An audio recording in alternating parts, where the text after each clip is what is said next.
Hi guys! Andito tayo ngayon sa Mira, sa may Cubao. Yan guys. Pakita ko yung unit natin. Pasok tayo sa loob. Pakita ko. Yan guys. Guys, fingerprint smart lock. Smart lock siya guys. Okay guys. Yan. Okay. Yan. Yan. Yan guys. Smart home tayo guys ha. Dito muna tayo sa kitchen guys. Smoke glass natin. Countertop natin. Granite siya. Yan. So, range hood. Then, may cabinet din dito guys. Madami tayong mailalagay. 1, 2, 3, 4, 5. Then dito. Yan. Marami siyang mailalagay guys. Ayan. Isa-isahin natin.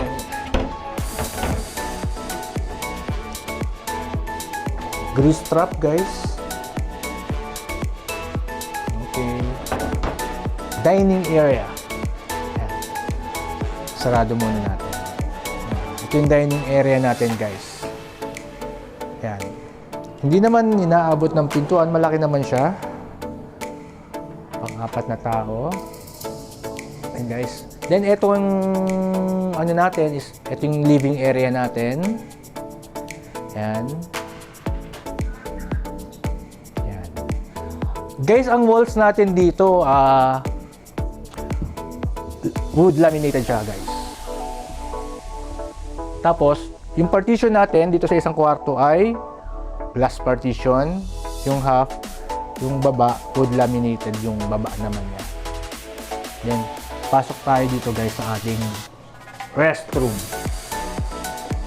Ayan. Meron tayong glass enclosure dito, tempered glass. Tayong sink, shower, bowl natin. Yan guys. Yung design ng CR natin guys, anong tawag dito? Common na rin siya. Then, may pasukan din dito sa ating isang kwarto, sa master's bedroom. Yan. Ito yung master's bedroom natin. Yan, maganda. Meron din tayo ditong glass cabinet.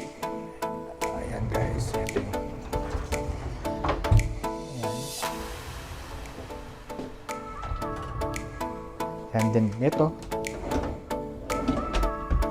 ay mga lagayan ng mga medyas. Okay guys.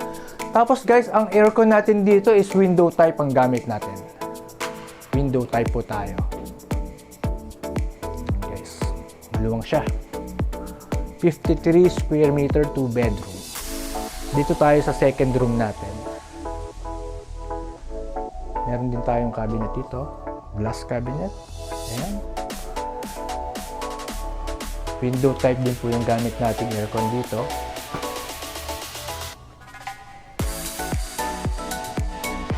Ano sa tingin nyo guys? Yan guys.